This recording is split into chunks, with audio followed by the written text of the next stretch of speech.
Okay, good morning, everybody. Welcome to our Srimad Bhagavatam class. Good morning, Andrea. Good morning, Betty's iPhone. Good morning, Chris Caswell. Good morning, Ganga Devi. Didi, good morning, Henry. Good morning, iPhone. Preeti, I guess, is that you? Jagadishwar Nimai Das, Jamuna Jaya, good morning. Kirsten K, good morning. Lucinda's iPhone, good morning. Ted Dunphy, good morning. Susan Weiser Mason, good morning. Bhakti Center devotees, Hare Krishna, good morning. Julie Densley, good morning, everybody. Today we have a very special guest, Kripamoya Prabhu from the UK. He's a disciple of Srila Prabhupada. He's a preacher of Bhakti. He teaches Bhakti. His children, Janavi and Tulsi, are connected to the Bhakti Center. And we're grateful for Kripamoya Prabhu for taking his time to speak Srimad Bhagavatam with us today. Kripamoya Prabhu, good morning. The floor is yours. Good morning. Hare Krishna. Hare Krishna. Well, dear Vaishnavas, good morning to you all. So nice to see you again. Greetings to those from England and greeting to those from in New York. Wonderful to see you. Om Namo Bhagavate Vasudevaya. Om Namo Bhagavate Vasudevaya. Om Namo Bhagavate Vasudevaya.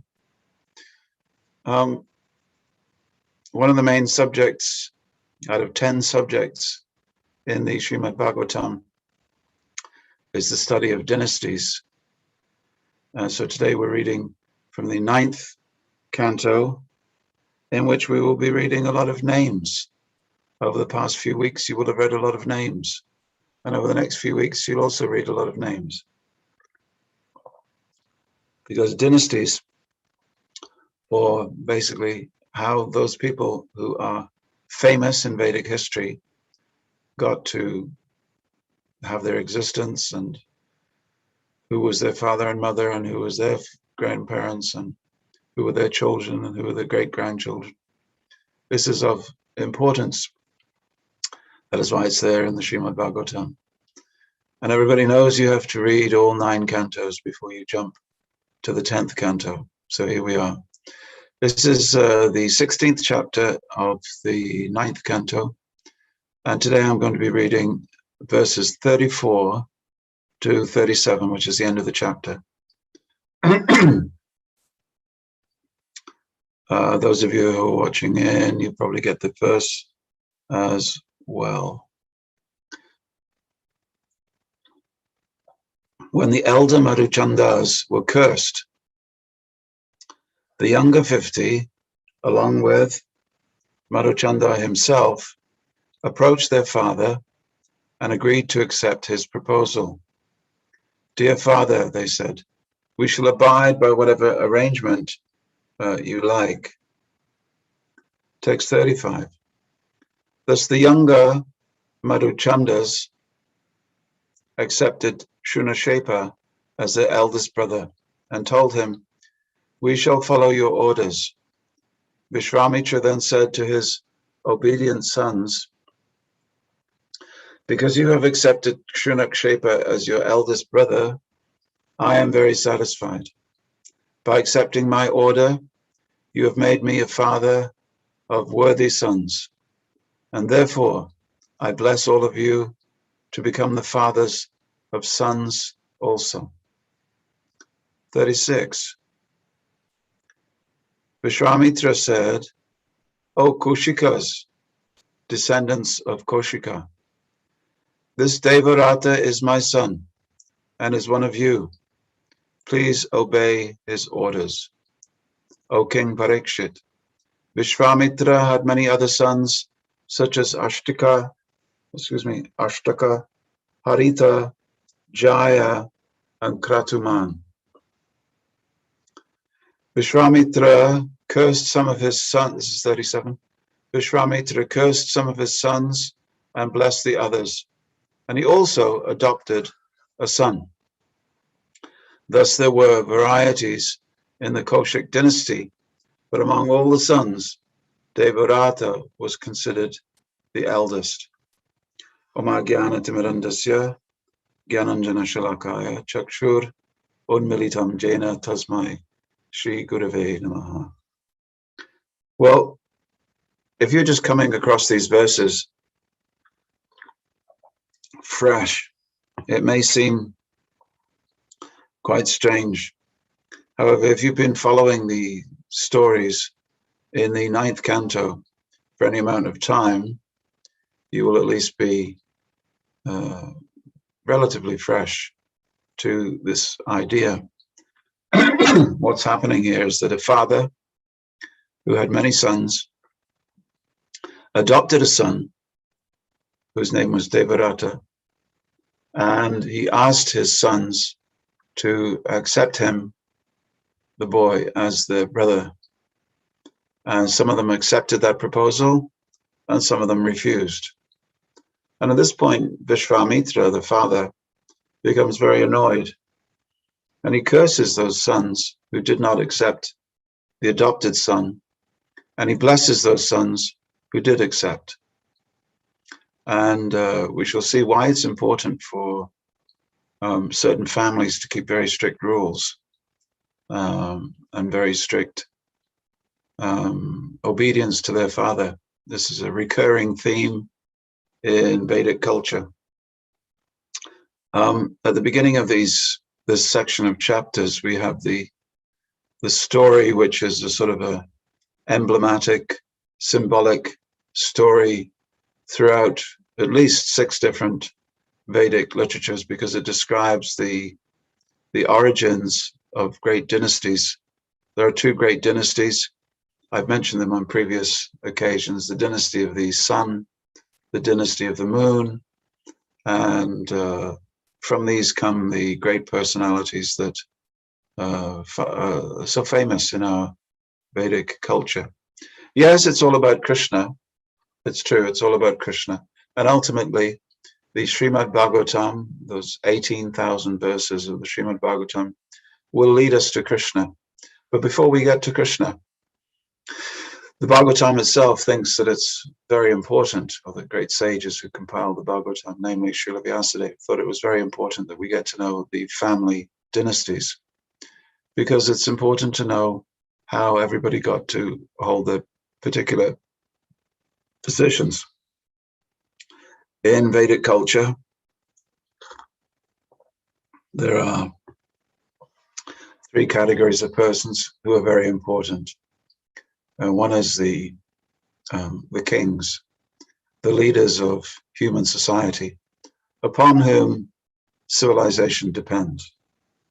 This lineage of kings is considered to be very important, because if the kings do their job well, then human civilization is peaceful, happy, and it flourishes, and people spiral forward in their spiritual life, life after life after life. Next in importance is the great sages, the rishis and maharishis. And this term maharishi, maha means great, rishi means sage, one who is sagacious, one who is very extremely intelligent, thoughtful, one who is philosophically analytical, but endowed with great yogic power. These are the sages. The greatest sages are the sons of Lord Brahma, the creator God himself. Next category of persons are the gods. The gods are also very important. So we have dynasties that come from human kings. We study them. Dynasties that come from great sages. We study them. And great dynasties that come as a result of interaction between the sages and the gods, and the kings and the gods. And their stories are also very important. So it's 3 categories of stories that we study. Now, you will have known the story of Pururava and Urvashi, because it's told many times, and we've encountered it at least twice before. And I know that I've given a talk at the Bhakti Center at least once about Urvashi. Urvashi, you will remember, had the baby lambs, baby sheep, I should say, the lambs, and she asked for a very unusual condition, that her lover, the king Pururava, would protect the lambs and that she would never be forced to see him naked. There are two conditions. Every woman should have a prenuptial agreement. This was her prenuptial agreement. He said, yes, I agree to that. But she was so ravishingly beautiful that he would agree to everything. But he thought it a little strange, but still, this was the prenup agreement. So the gods, they knew the identity of Urvashi, and she was one of the dancing girls in the heavenly palaces, ruled over by Indra. So Indra was missing her.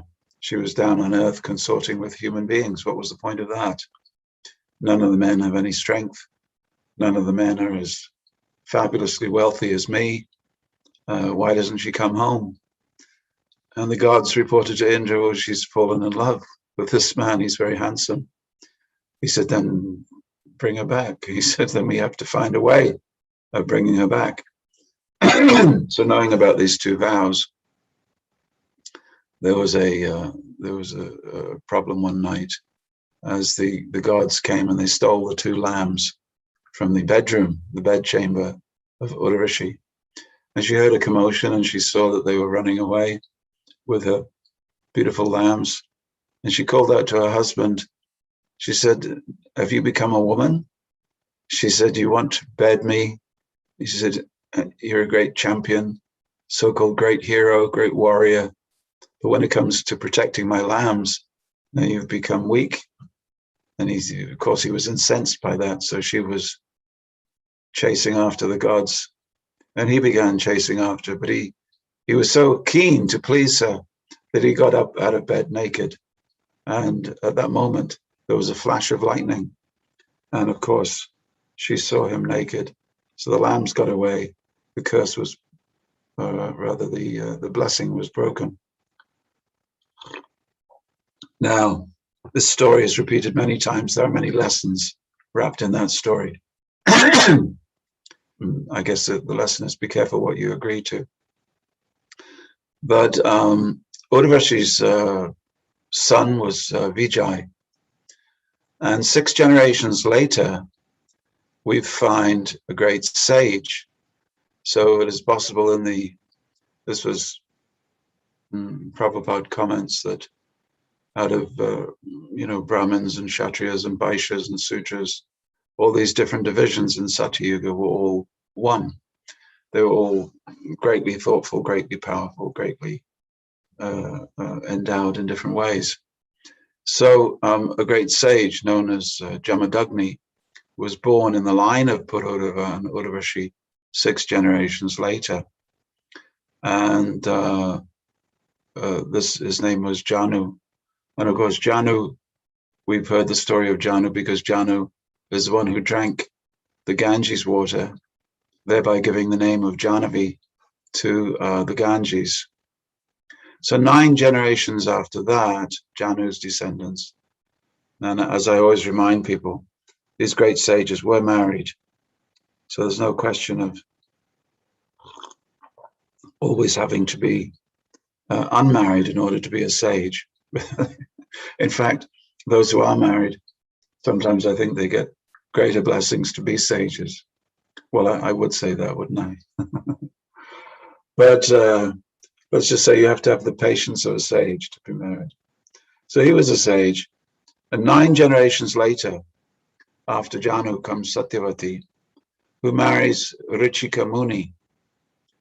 And from them comes this Jamadagni. Now, there's an interesting story how Jamadagni came to be born. There was when you have a fire sacrifice, and you do a fire sacrifice, particularly to please the Lord. If you want your offspring to be blessed, so you please the Lord with an act of submission and surrender. And one of those acts in the olden days used to be a fire yajna. So into the fire yajna you offer sweet rice, or half a pot of sweet rice, and the remnants of the sweet rice left in the pot is then given to your wife or wives in the cases of the kings, And what happened was that Richika Muni gave some to his wife, Satyavati, and then he also gave some to Satyavati's mother, which seems quite strange, doesn't it? She was an older woman, you would imagine. Why was she having this greatly potent sweet rice in order to have children when her child is so? But in the lives of the great sages and their wives, there are also great number of years involved. Anyway, the mother, whose name I forget, went to her daughter Satyavati and said, "This charu, this holy remnant of the fire sacrifice that you have been given, please exchange it with me." And so she gave birth to a Kshatriya, and his name was Kaushik. And then Satyavati gave birth to a Brahmin whose name was Jamadagni. So Jamadagni has been the subject of a story over the past couple of chapters now. Jamadagni was looking after the famous Kamadhenu cow from whom anything would come. So if you went to the Kamadhenu cow and you asked for anything, that object would appear in your life. And of course, everybody wanted this cow, this Kamadhenu, this wish-fulfilling cow. And so there was a great king, a great multi-armed king, whose name was Kartavirya Arjuna. We have Arjuna. Of course, we know the name Arjuna, crops up in Bhagavad Gita, but there are many Arjunas. This one was Kartavir Arjuna, sometimes just called Kartavir. But Kartavir Arjuna stole the Kamadhenu cow from Jamadagni. And the youngest son, Parashuram, he is a Shaktivesh avatar of Lord Vishnu. He killed that Kartavir Arjuna and returns the cow to his father, Jamadagni. To which Jamadagni, does he say thank you? He sort of says thank you, but then he says at the same time, he says, you've killed someone.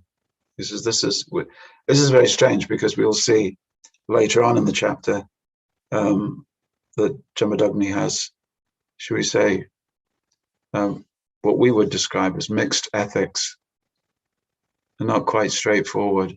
So he says, you've killed a king. That's for a Brahmin to kill a king, for a Brahmin boy to kill a king. This is great offense.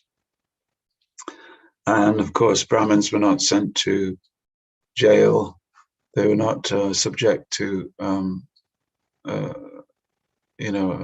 punishment of cash, but he had to go around the holy places for 1 year. This in itself was considered not exactly a punishment, but a prayashtita, an atonement for the sin of killing a king. So Parashuram comes home, and then we come into another chapter now where Renuka, the wife of Jamadagni, she goes down to the river to fetch water, which will be used for the daily puja. And as sometimes happens in life, and certainly as happens in the Srimad Bhagavatam and in many other stories involving the gods and humans, when she gets down to the water, the riverbank, she sees Chitraratha, the heavenly singer. He's like Chitraratha is like the pop star of the demigods.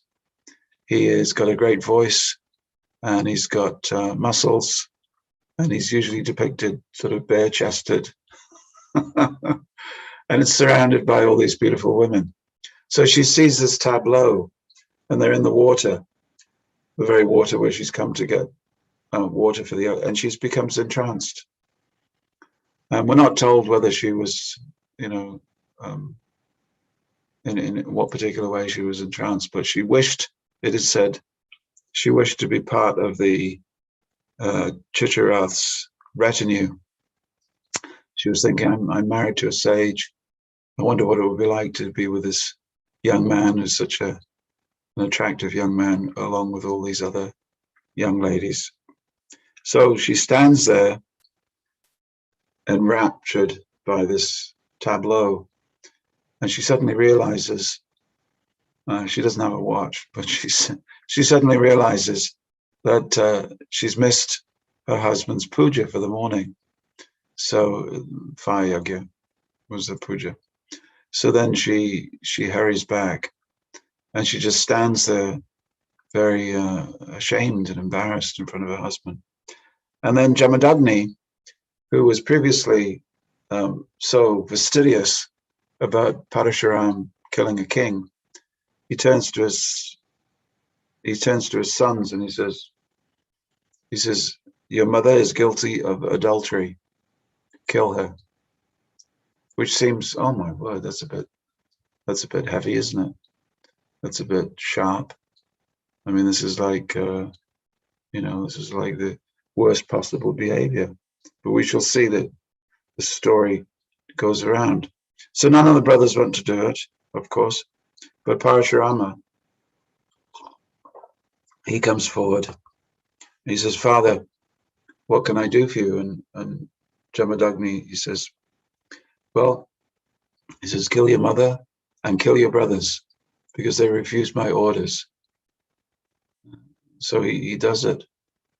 Now, eventually, we find that both mother and brothers were revived by the power of the sage Jamadagni. So the lesson is not that they can be revived, but it's also that we can, in the purport, Prabhupada mentions that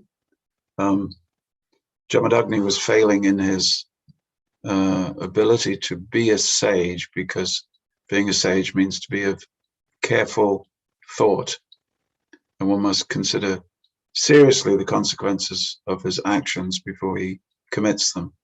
One who flies into a rage immediately, this person is better suited to be a politician or a king or something like that. So the story doesn't finish here. What happens then, of course, is that the sons of Kartavirya Arjuna, who has been killed a year previously, they're still, they want to avenge their father's death. So they come and they kill Jamadagni. I was reading a story of how, how in England we are all a mixture of different tribes. We have a Saxon tribe and a Southern European tribe, our Celtic tribe, and our and we've got the Latin tribe, the Romans, and we've got the Scandinavians, and we're all mixtures of all these different tribes. And previously there was the Celtic tribe met the Roman tribe, and they were going to, this is hundreds of years before Christ, they met in a plain just north of Italy, and they were going to sue for peace. And then there was a problem that one of the Celtic leaders, he made too much of a energetic move towards a Roman on his horse, and the Roman speared him in the chest.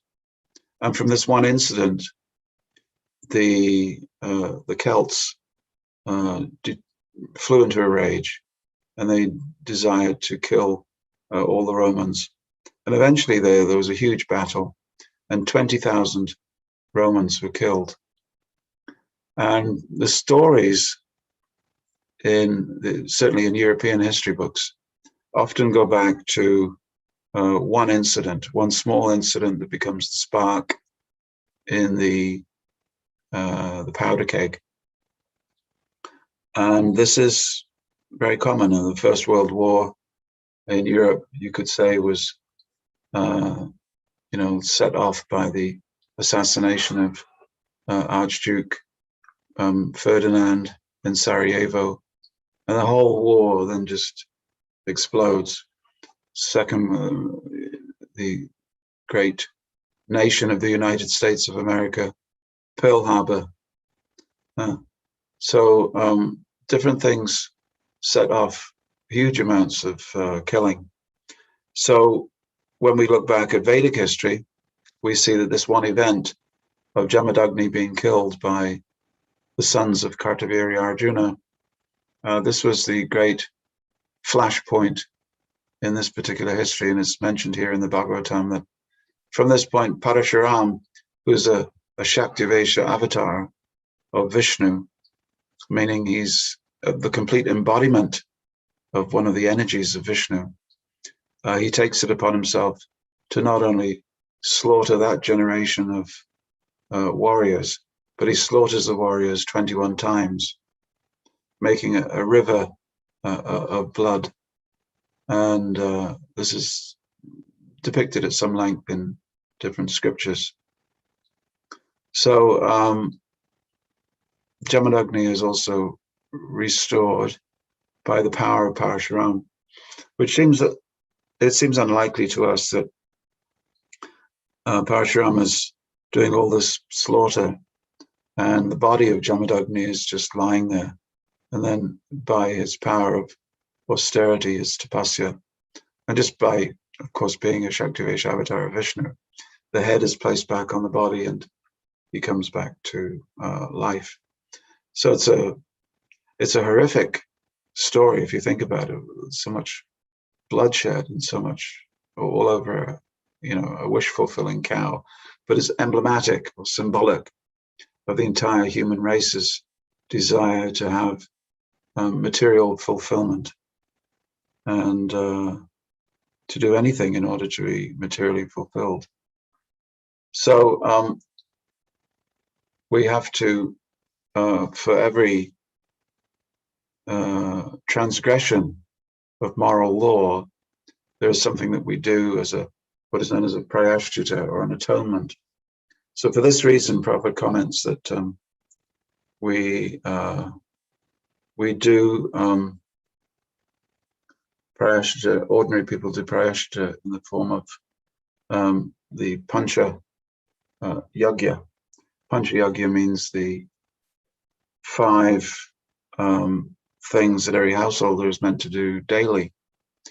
Every householder is meant to feed animals, to feed wildlife, to feed Vishnu, to feed the gods, to perform worship of the ancestors, and to study the Vedas. These are all considered to be great sacrifices. You're either sacrificing food, sacrificing ghee, sacrificing grains, or sacrificing your voice, or sacrificing your time. So these 5 great yagyas that every householder is meant to perform every day. However, in Kali Yuga, that changes and the 5 become one sacrifice, which is the Harinama Sankirtana. And this Harinama Sankirtana, coupled with study of the Vedas, worshipping the deity, and distribution of food, becomes the one sacrifice instead of the 5, as the concession for Kali Yuga. So eventually Jamadagni he's elevated to the position of one of the Sapta Rishis. Sapta means 7, and Rishi means, as we've discussed, Rishi means great sage. So Sapta Rishi is the 7 great sages, and their names are invoked practically everywhere you look in Vedic culture. And they're emblemized by the 7 stars, which to a Western child is known as the Big Dipper. When you look in the sky, the Big Dipper, or the Big Ladle. And in the Eastern world, when a child looks into the night sky, she will say, "Oh, Saptarishi." And Saptarishi, this configuration of stars known as the Saptarishi, or the Big Dipper, revolves around the pole star, which is known in the East as Dhruvaloka. So if you look at this arrangement every 6 hours, it describes a swastika. Swastika, I know it's very emotionally troubling, but the swastika was originally based on the movement of the Saptarishi around the pole star or Dhruvaloka, because you'll see the different arms. Of course, it was used as the very antithesis of what it was originally for. But the 7 great sages are Kashyapa, these names you'll hear again and again, Atri, the son of Brahma, Vashishta, Vishwamitra, Gautama, and then Jamadagni, as we've said, and then Bharadraj. Now, we said something a little bit about Satyavati and Richika and the swapping of the sacrificial offering of the sweet rice of Charu. So Satyavati's mother gave birth to Vishwamitra, and Vishwamitra was a great sage. In fact, so great that different parts of the Vedas are attributed to him. If you've received second initiation in the tradition of ISKCON or the Gaudiya family, that some of those mantras are actually written by Vishwamitra. And so anytime someone gets second initiation, they're continuing the great tradition of Vishwamitra. So Vishwamitra was, he became elevated to the position of a great sage, despite having been born in a sort of say a less like sage level of consciousness due to his mother's arrangement. But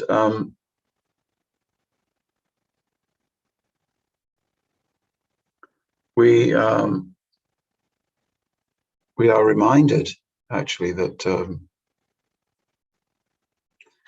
in this section, one of the takeaways from this section is that we get to understand how important in the history of the world these great families are. And it's not that we can separate ourselves from the gifts of the great sages. Rather, they belong to us just as much as they belong to the Eastern world. We should feel part of that family.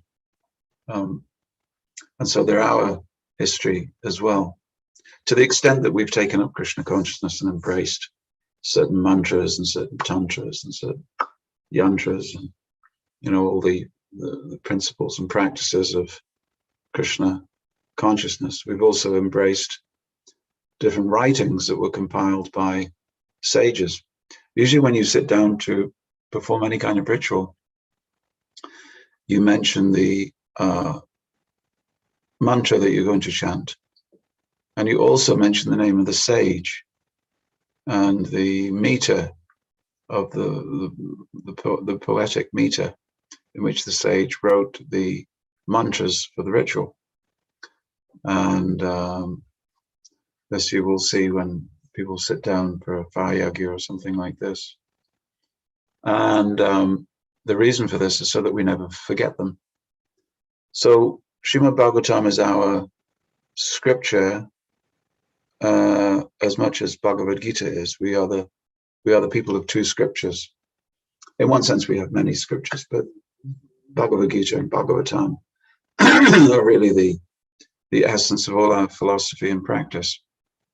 And so when we come across all these descriptions of families, we should think that, or dynasties rather, we should think that we should have a sense of connection, a sense of ownership, because a lot of what we do has been passed down through many, many centuries, and we are the latest in the spiritual descendants from these dynasties.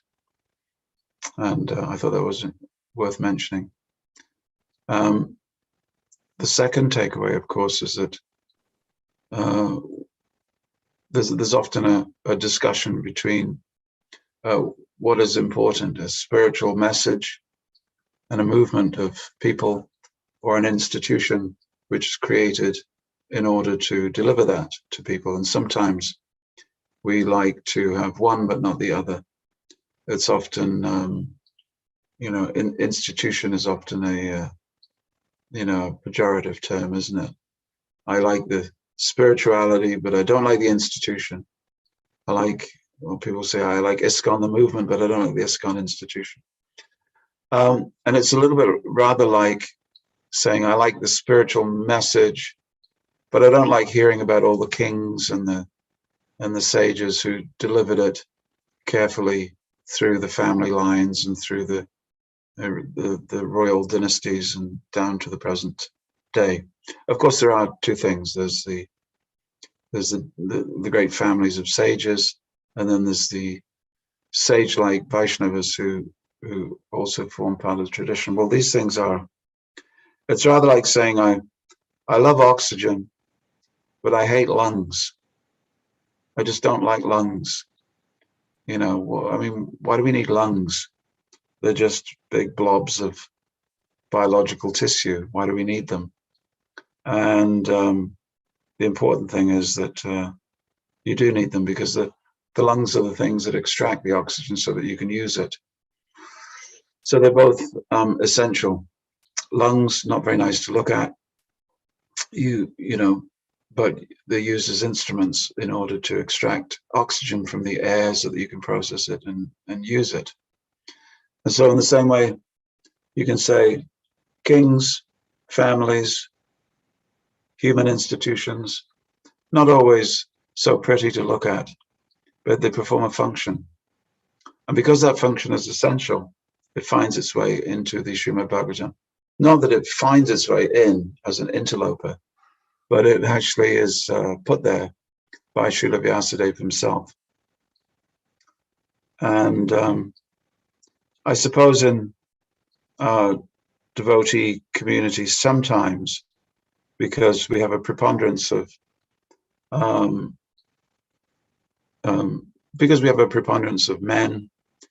people say, what about the women?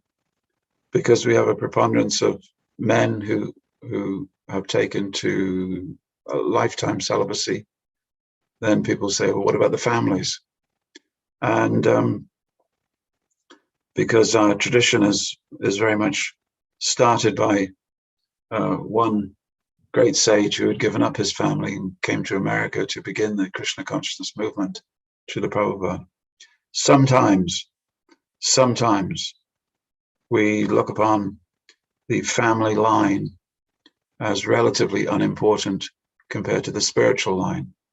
And we also have some teaching in that we are meant to, sort of become detached ultimately from family attachment. So that's all there.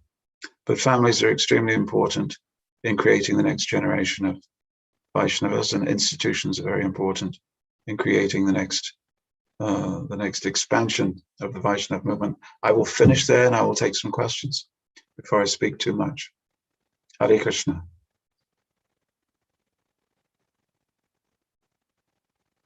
Do we have a question?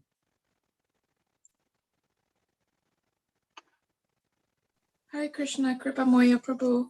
Hare Krishna. I just have a quick question. I didn't quite catch the explanation about the Big Dipper is the seven sages. First off, thank you so much, because I wasn't aware of that, and how you connected it to the swastika was just like a missing piece of a puzzle that I didn't know that I needed to know. It just makes so much sense now. But you said that it rotates around the pole star, which is known as what? What's Dhruva Loka. And is that the king, the little king, the little boy king? Yes, the 5-year-old boy Dhruva. Yeah. Okay. He's emblematic of that star, which is always seen in a fixed place. So his his position is also fixed at the feet of Vishnu. He was so fixed in his meditation. Yeah. These are all small details, but they just feed into this. Yes. It's just, they're all decorations that point us in a particular way, just like the Big Dipper points to the pole star. So everything that we read in the 9th canto really points towards the 10th canto. It all channels our attention towards, okay, all of these different family lines have come together.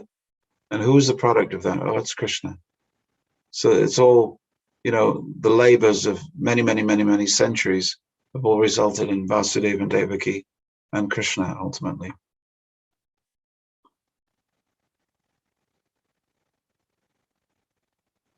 Hare Krishna. Thank you for that. I'm sorry, my class today is not so much philosophical, but narrative. Sometimes I do that, but it's meant to help us catch up in a different way. So many of you here today. That's very nice. Very nice to be with you all.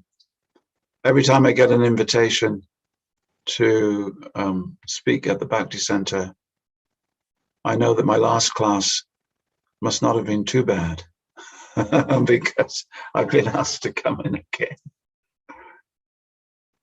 And I think Yashoda Dulal has arranged that I speak at the end of the week. And I was wondering, gosh, chapter 16 on Monday, chapter 18 on Sunday. This is very strange. It means it's a very short chapter. So I looked, and 17 is an incredibly short chapter. Very short chapter.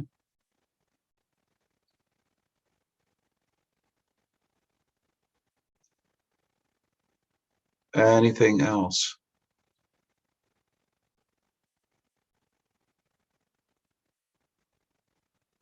Very good.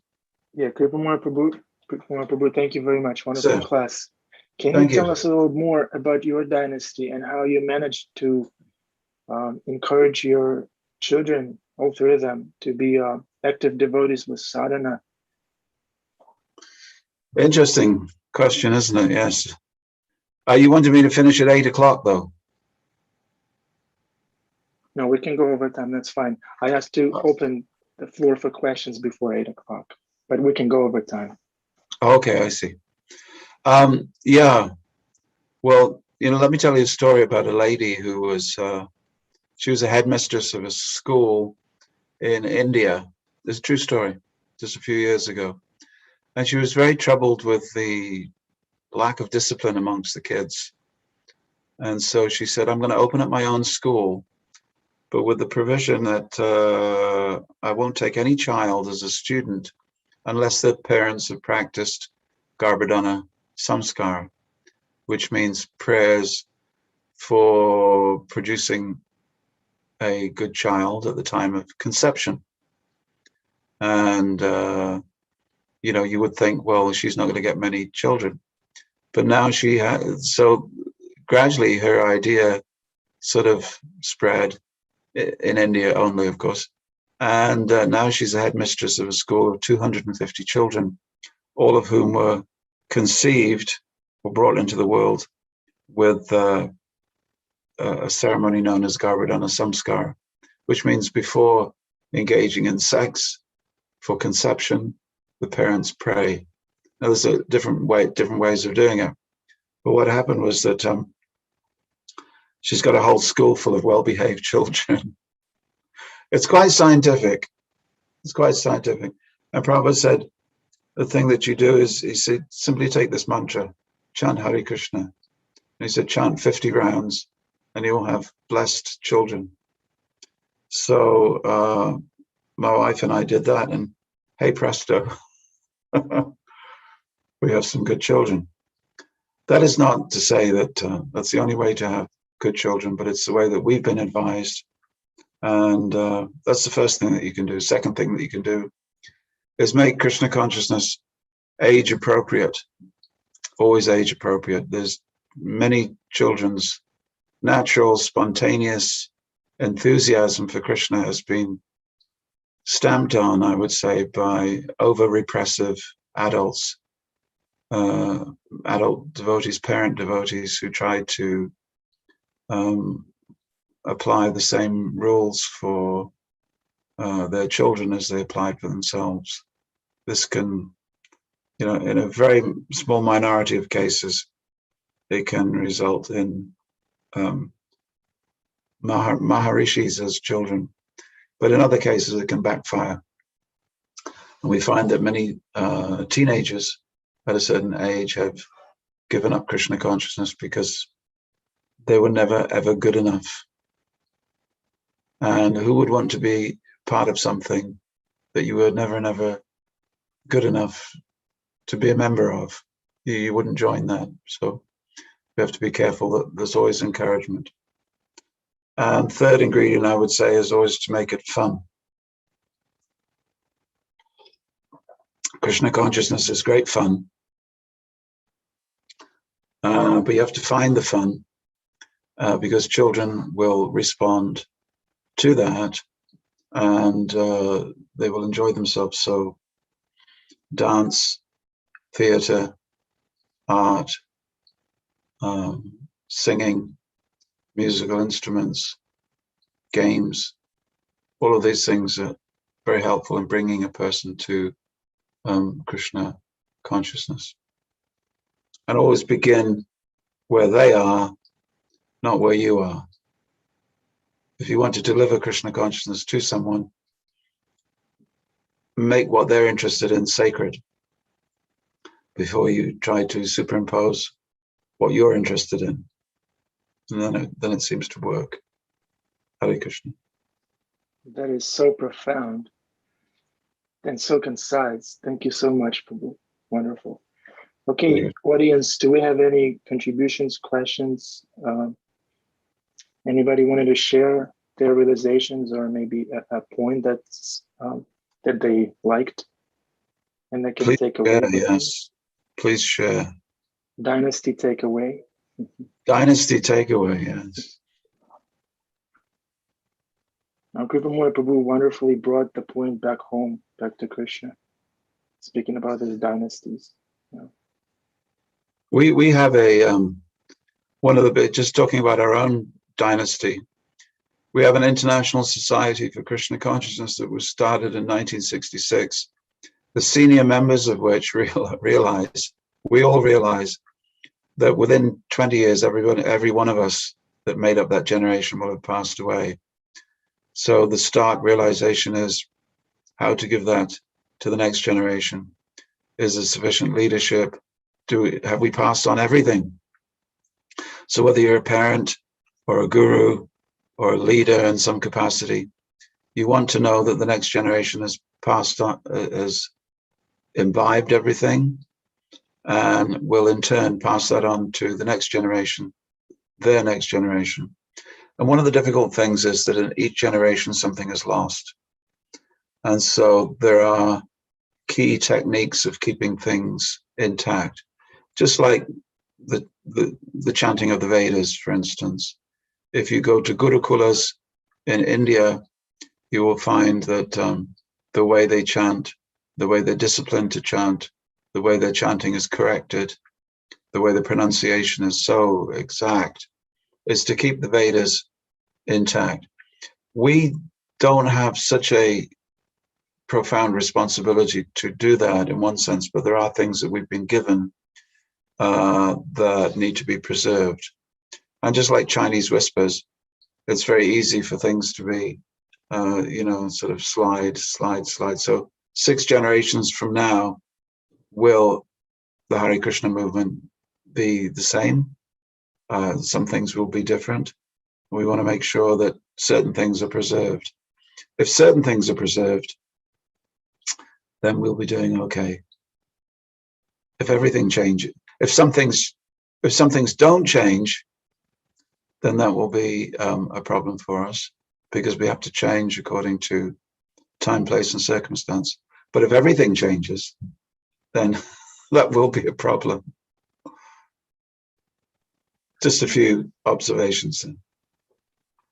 Thank you very much, Kripamoya Prabhu. Thanks for taking your time to discuss Srimad Bhagavatam with us. Thank you, everyone.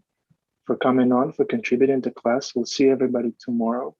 Another day in Krishna consciousness. And yeah, everyone have a blessed day. Krishna is real. Srimad Bhagavatam is real. Let's keep the vibration going. Hare Krishna. Hare Kripamoya Krishna. Prabhu. Hare Krishna. Thank you very much.